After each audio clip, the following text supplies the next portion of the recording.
Good morning, Acadiana. In slew of the Damar Hamlin situation with the cardiac arrest event with him on the field, we have a live demonstration. I'm joined with Nicole Johnson, owner of CPR to Go here downtown. Nicole, knowing CPR can mean the difference between life and death for so many. Why is it important to at least know this technique? Right, so just to first explain what the function of the heart is. So the heart's primary function is to pump oxygenated blood to all our vital organs in our brain, keeping us alive. And so if somebody has a cardiac arrest emergency, the heart stops beating, stops circulating oxygen, and that person will go unconscious. So us giving CPR will help to imitate that function of the heart to circulate the oxygen through their blood, through their body. If CPR is not given, every second that CPR is not given, the chance of survival for that victim rapidly decreases. Wow. So could you demonstrate exactly how this works? Yep.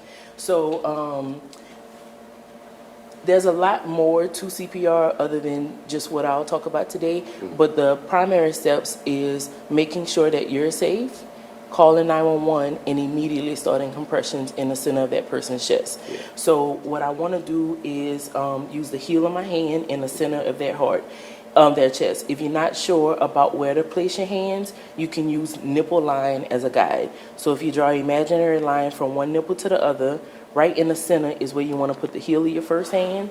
You want to cuff your second hand and lock your elbows, and it's a straight up and down motion. You want to go about 2 inches, and you also want to allow the chest to come back to the normal resting spot before you give your next compression, so that you can allow the heart to refill with oxygen before you push that oxygen out. And you want to compress at a beat. You can use the BG song "Staying Alive" to keep up with your rhythm. Okay, I like that. I like that. Staying alive. Staying alive. So, is there a certain amount of times that you have to compress in order to adequately, give this person the breath that they need to? Right. So the science of CPR says that when that person took their last breath, that oxygen is still in their system. And so our job immediately is to circulate the oxygen that's already in their system. Right. And if you have a barrier device, so these are a couple of different barrier devices, I want to have a barrier device to give breaths to a victim that is not my family. So if that's my family member and I'm comfortable giving them mouth to mouth, I can do that. Otherwise, I need a mask.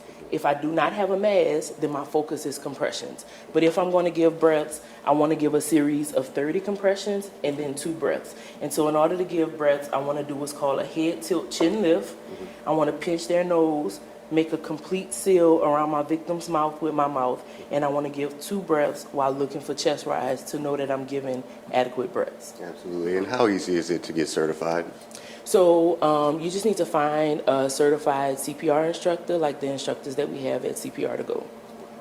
Alrighty, so guys, we now know exactly what to do in these emergency situations.